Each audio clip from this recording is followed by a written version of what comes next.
What's going on, guys? Steel here, and today we're taking a look at the Saetta P-494, which is a 4.3 battle rating Italian missile boat, if you will. Although missiles are upgraded, you can see them there on the midship. There's 5 of them. They're called the Nettuno, and they have quite a punch. It's around, I believe, 15 kilograms of explosive and like a TNT equivalent of like 32 kilograms or something like that. So they definitely nuke normal PT boats and some patrol ships like the Project 35, Project 159, things like that, things that are a little bigger. One thing I have not tested it on though, which isn't even within this battle rating range, so it doesn't even really matter, are those German float boats, whatever you want to call them, like those gunboats that have like concrete armor and stuff. I haven't bothered testing the missiles against that. I would assume that it might even still hull break those. Now you see what I'm doing right here is I'm firing off one of the Nettunos at a PT boat, because obviously against destroyers, these rockets, these missiles, these ATGMs, or if you want to call them true anti-ship missiles, I guess you could. There you go, Project 206 completely done. But anyways, as I was saying, is these about towards the destroyer, about really all they do is just destroy the compartment component of one part of the ship. So here I'm gonna fire another one, but then I go into third person by accident, which dunks the missile into the water. If you go into third person, you cannot guide these. You have to do it while you're aiming. So I fire another one, and let's see, Clemson, just to see how much damage I could do to even a Clemson, but I'm shooting him right in front on.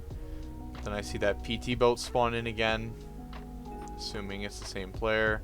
So I reacquire the lock, I guess you could say, or I just select a different target, but the missile is gone. So it doesn't hit him, and he also probably had spawn protection, so it might have even flown through him that time.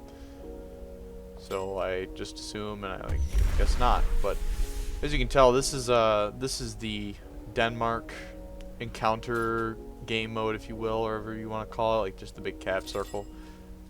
And for top tier naval, sadly, I get myself fully up tiered into 5.7. Yeah, there you go again.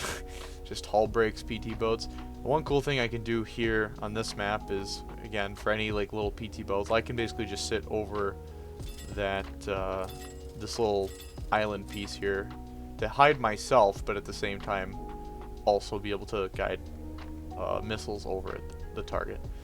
So I still see that Clemson. I'm like, do I want to fire another missile? Do I want to go up towards them? I don't know if it's player AI. I believe it was AI which you'll see here in a minute. I jump cut through some of the more boring parts. But I just want to take a second to talk about how this thing kind of affects naval for those who have it, but nobody really does yet. But this thing is a really good boat, you should say. I should say the Boffer cannons are very fast firing, and they have this HE PFF round, which you can see that I'm using, which is a VT type fuse. And I guess I decided to fire my last missile towards them to see how much damage I could actually do. Again, just experimenting. I actually believe I tried to aim for the superstructure to see if that did a little more damage than just shooting a compartment, but it doesn't really do too much. And you can see on the radar, it's actually pinging my missile as it's flying towards the target. Oh, well, now it hit, but as you can see, it did decent damage to a Clemson. Like, I destroyed the bridge and whatnot. And those are the fire rate of the cannons opening up. But yeah, so the one cool thing is the radar helps when you lead in the missiles, so you can actually see how far out it is, and it's actually really slow. It's like 280 meters a second. Anyway, so I just jump cutted it just right here, and I'm gonna take on this Clemson with my high fire rate Boffer cannons on steroids. This thing just pours rounds in. Now the unique thing about these rounds is, while they are variable time, they're not set distance, so they don't explode voluntarily. They only explode when they detect like an aircraft or something, and they actually penetrate, and they do a lot of damage to a lot of lighter skin destroyers. Mainly, like, I mean, this is a Clemson, but like, I've done pretty good damage to late war destroyers, something like an L&M Sumner, or what's it called? I forget what it's called in this game. It's basically gearing from World War ships. That, you know, Fletcher, stuff like that. I haven't tried against any Russian destroyers. I've mainly been doing against German, American, and some Japanese destroyers. So here again, jump cutting towards me, attacking this little Tenryu, whatever the hell this thing is. Again, just keeping up the fire. It's got so many rounds. You can just fire these things forever. They will overheat though. That's the thing. But yeah, the thing I was going to discuss earlier while I melt this destroyer or whatever it was is that this thing, well, what you're seeing here is me basically just bullying AI, and it does have good rounds. The problem is that it'll get up tiered in a 5.3. Now I took the G55S, and the G55S is 4.7, so that does get me in a top tier for right now in Naval, but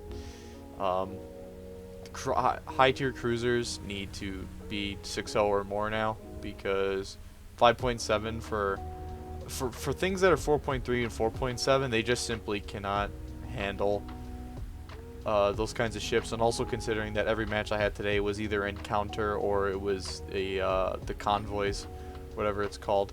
I think this is actually considered Conquest, and then the ones with the Convoys is considered Encounter, but you get the idea.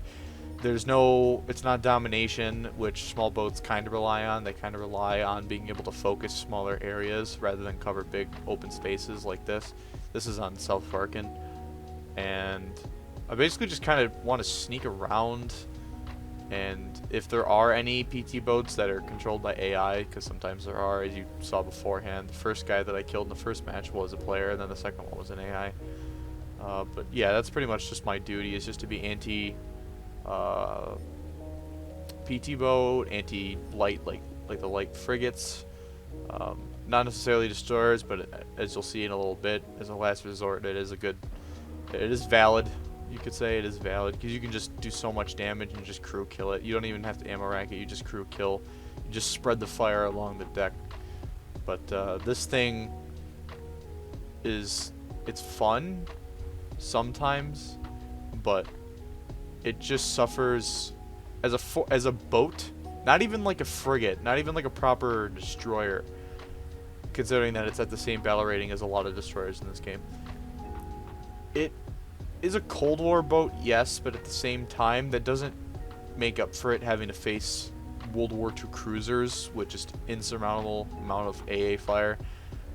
Boats in this game are cool, and they are good support ships, but they have to rely on smaller areas and lots of cover, and overall it's not good in these battles that I was getting today, which were pretty dominant. I mean, nobody seemed to really be playing Naval earlier today, and it was like probably 11 o'clock in the morning for me, Eastern Standard Time, so you know, take with that what you will, but it is Naval.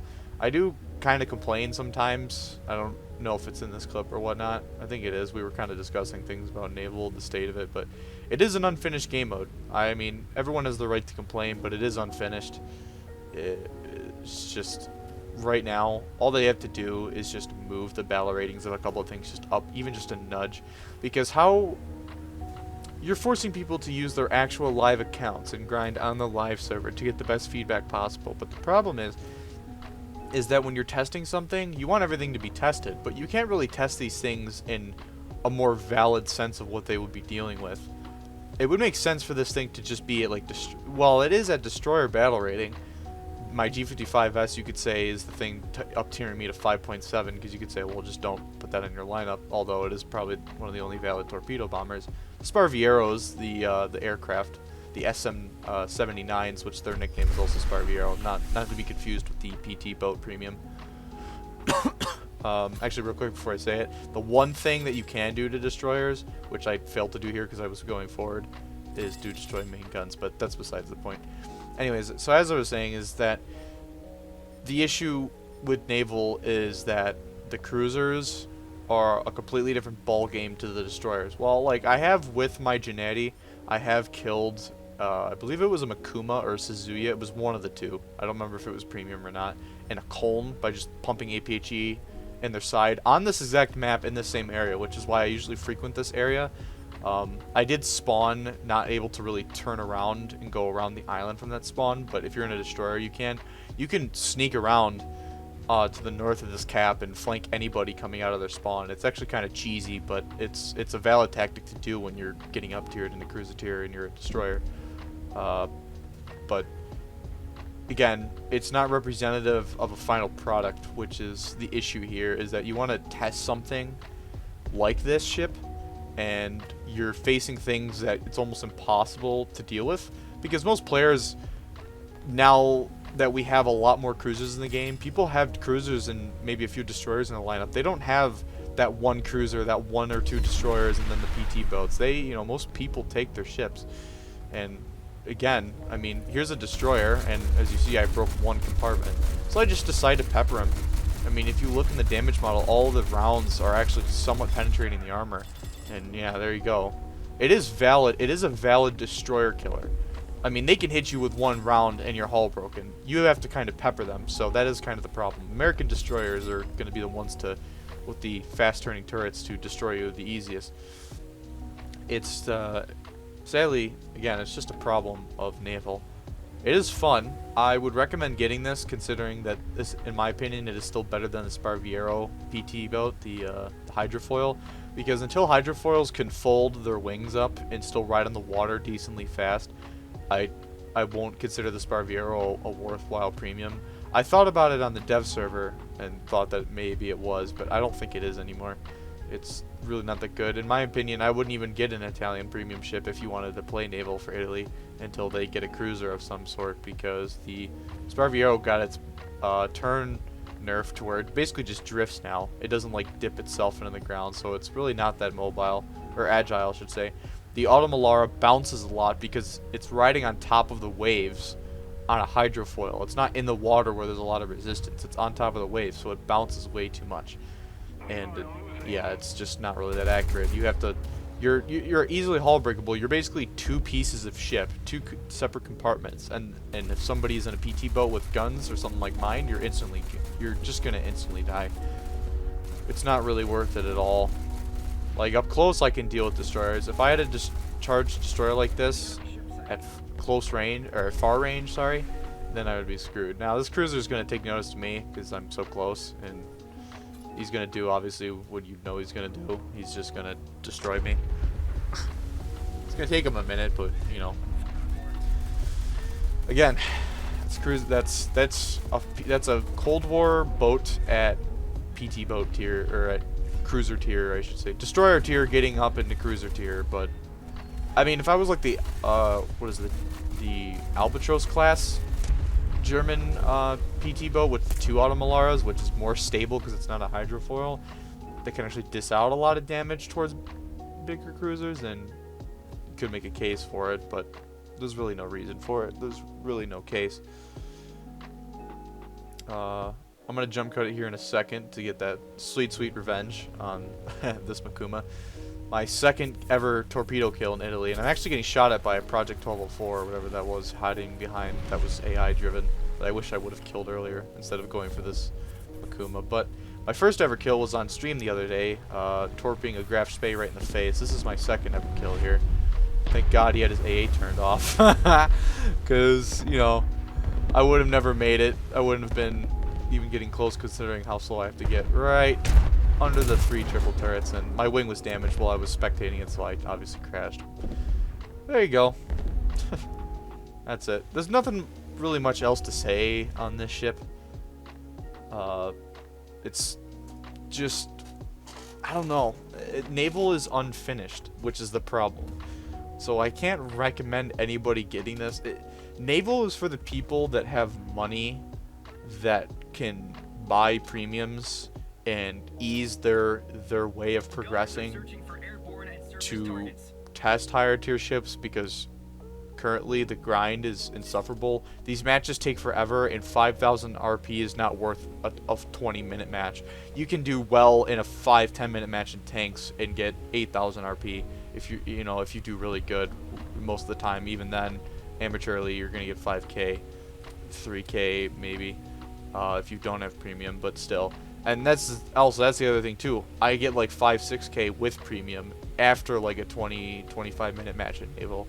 People who don't have premium, like I was just saying, how it's kind of meant for people with premium, you know, it's just not gonna work. So I just want to make a little video on it though, because I wanted to get it the other day for the live stream, and we did play it a little bit, but I wanted to go more in depth with it in a video. It's really hard to go in depth with something though that is in a game mode that is completely unfinished, because I have a feeling I know a few other YouTubers that cover Naval, such as Napalm Rat and then Flip Stug, that talk about Naval a lot. I would say to them, and also this is for me too, if for any Naval content that I do, is that we're gonna have to come back and revisit a lot of PT boat level stuff, because anybody who's played Naval knows that the kind of ship, the bigger the displacement basically, is farther down the tech tree, like scrolling down, and then to the right of each tier is like the more modern things get. The, like, you know, like this is the Saetta is all the way on the right side of the tech tree. But yeah, that's about it. We'll have to definitely revisit things like this. Anyways, guys, that's just a short, quick video on it. Really not much else to say. Yeah, it's definitely gonna be a meme. Anyways, guys, I'm still Wolf, and I'll see you next time. Warriors around, don't get caught in the mosh pit. Fuel to the fire, ain't nobody can stop it. Trouble in my city, but you know I'm across it. Got a 40 on my hip and I'm liable to spark it. Throw down these hits, my click is indivisible. I aim, you duck, I squeeze, now you invisible. I'm not afraid of getting physical. All these different chemicals are fogging up my visuals. Bloods on my hands, got slugs on my gunners. You're we notorious, we ain't no